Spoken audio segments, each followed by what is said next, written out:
Hey guys, Angus here, got another Airsoft gun review for you guys today. Today we have the video review of the G&G Armament Gas BlowBack CM16 or Combat Machine M4. If you're interested in purchasing this gun after you watch this review, there'll be a link down below in the description to airsoftstation.com where you can buy it for about $140. $140 for a GBBR sounds pretty cheap, but is it worth it? Well, let's get into the review.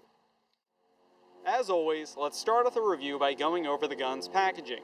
As you can see, the box your gun will come in is a nice relief from the usual dark green G&G boxes. It's cardboard and really emphasizes this gun is gas blowback. When you open up the box, this is what you should see. Everything's packaged rather nicely in some black plastic mold. Inside the box, you'll have two pieces of paperwork, the larger one being your gun manual. This manual is actually pretty helpful, full of pictures, bright color, also has a nice parts breakdown. And the smaller piece is just a 2012 G&G Armament Airsoft catalog. Then you'll have an unjamming rod, a little too big to fit in the screen, as well as the gun's metal 30-round M4 gas magazine, an old-fashioned style speed loader, and of course, the G&G Armament Gas Blowback Combat Machine M4 itself. Now out of the box, feels like a pretty nice gun. Almost feels like I felt it before. Well, if you've ever owned or handled one of the Combat Machine AEGs, that's essentially what this gun is, just with a gas blowback internal system. So externally, as we get into this part of the review, you might figure it's a Sportline gun just like the Combat Machine AEGs, which it is. And Sportline generally means the gun's primarily composed of a plastic component, in this case a rather nice quality polymer. The polymer pieces on this gun include your upper and lower receivers, pistol grip, carry handle, handguard. The flash hider is made of a much cheaper plastic, and also your actual stock on the gun is composed of polymer as well. So the bulk of this weapon is composed of polymer, not necessarily that bad because it makes the gun a lot lighter. In all honesty, this gun probably weighs maybe 5 or 6 pounds, so quite a light gun. Definitely if you're a beginner, younger guy, this might be a lot easier to carry into battle than a big 10-pound heavy metal gun. Now, there are metal pieces externally. Those might be some extremities, but they are there. The outer barrel is made of metal. The front triangle sight is metal. The sling mounts on the gun are metal. Buffer tube for the stock's metal. Various screws holding the gun together are metal, always a plus. The magazine is metal, being that it has to hold the gas, and the other smaller parts are as well, including your fire selector switch and trigger. So you get a decent mix of metal on the outside, but the majority of it is composed of that polymer component. Not necessarily a bad thing though. Another thing to note externally are the handful of painted on in white trademarks and markings located on the two sides of the receiver. Here on the left, we have Combat Machine, as well as a complete AEG series marking, which I find pretty ironic. And on the opposite side, we have a Gas Blowback series marking that looks pretty nice and appropriate on this GBB. Now internally, obviously the internals are metal to house the gas. And with that being said, we're going to move on to a couple of the minor features onto this gun. I know what some of you are saying, wait a minute, I want to hear about the internals of the gun, gas efficiency, recoil, etc. Well, we'll get to that later in the video, but right now let's talk about some smaller, less important to the gas features, such as the weapon's stock.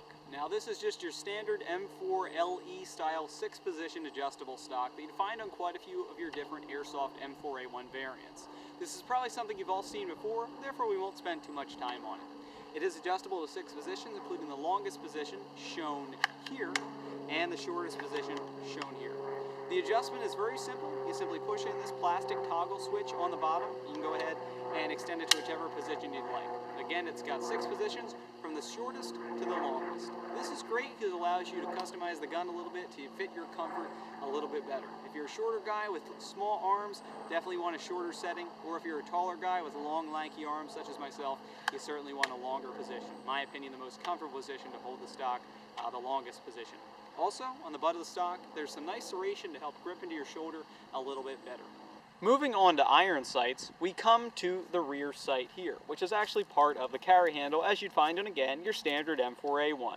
Now, the rear sight is adjustable, obviously. You can turn the large knob on the right side of the sight to adjust it from the left to right, and you can also turn the large knob underneath the sight to move it up or down, depending on what you'd like. There are 2 apertures on the rear sight.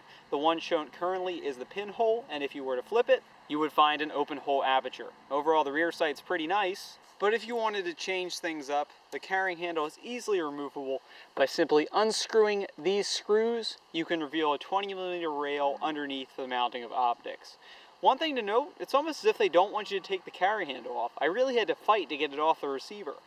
The gun's front sight, this is your standard triangle style sight. It's very simple, there's a small sight post in between. You can go ahead and adjust, turn it up or down if you really wanted to. Overall though, the front sight's very simple compared to the rear sight. Overall, the iron sights on this gun are decent, they're accurate to the gun, but personally, I'd remove that carry handle and slap on a nice optic. Moving onward, we come to a standard piece you're going to find on really any M4 variant. Now obviously this gun's capable of both semi and full auto fire. How you select those fire modes is via the gun's fire selector switch located on the left side of the weapon's lower receiver.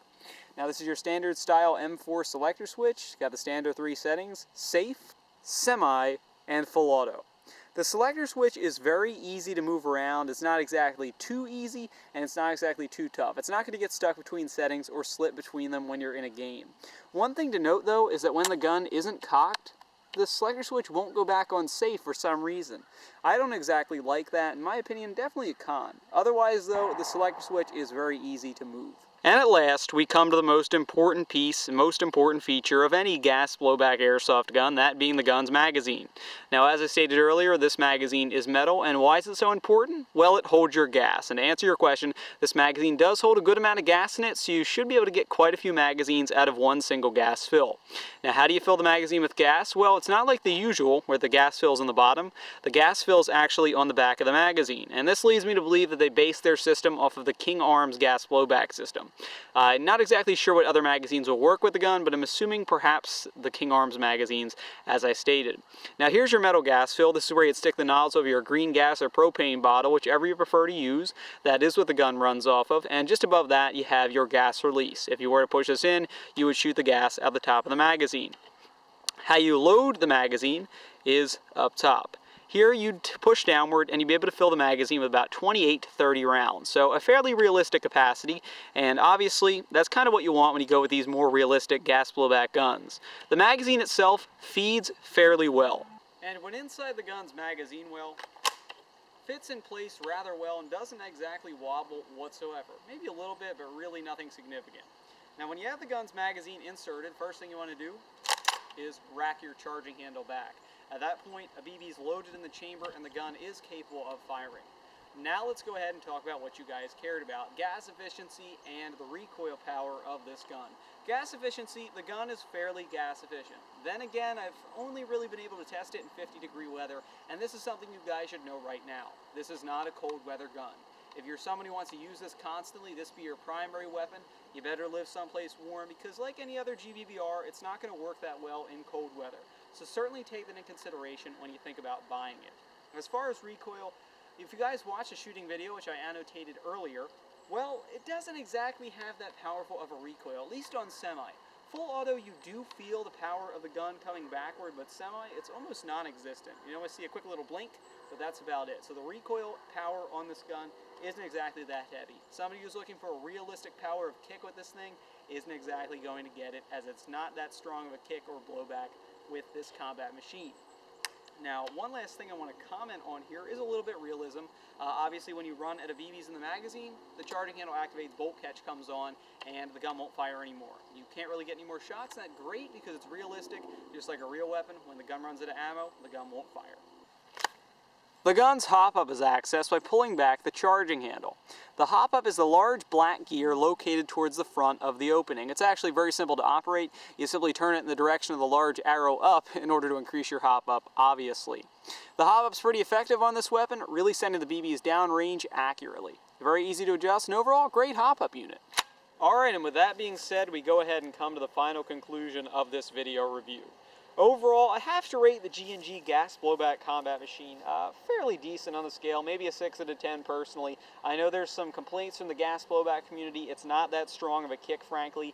Gas efficiency is decent, and the magazine does hold a good amount of gas. I'm not exactly sure what type of spare magazines it's compatible with, whether G&G has released any spare magazines yet or not, but overall, it is a fairly nice gun when it comes to the gas, besides the recoil and kickback part. Otherwise, the standard M4 features are equally nice. The only real things I could grieve about on this gun are, again, the lack of kick, the safety not wanting to go to safe when the bolt isn't charged back, and also that carrying handle is very hard to get off of that polymer receiver. Otherwise, though, the gun is solid, has some nice standard M4 features, and the one thing I really like about this gun is the fact that being that it's just a standard combat machine, you can just buy the electric AEG gearbox and pretty much just slap it in this weapon. For those of you who don't want to buy the whole gas blowback setup, just kind of want to experiment it, already own a combat machine, I imagine they'll be coming out with gas blowback gearboxes just to pop into the regular AEGs pretty soon as well. So if you're not exactly interested in purchasing the full-scale gun here, I imagine those kits will be available soon, and hey, you might want to pick one up to try it out. So with that being said, guys, this is a decent gun, just not exactly the most powerful. So with that being said, this has been Deathcore Airsoft's review of the G&G Armament gas blowback combat machine. Thanks for watching, guys. Please subscribe.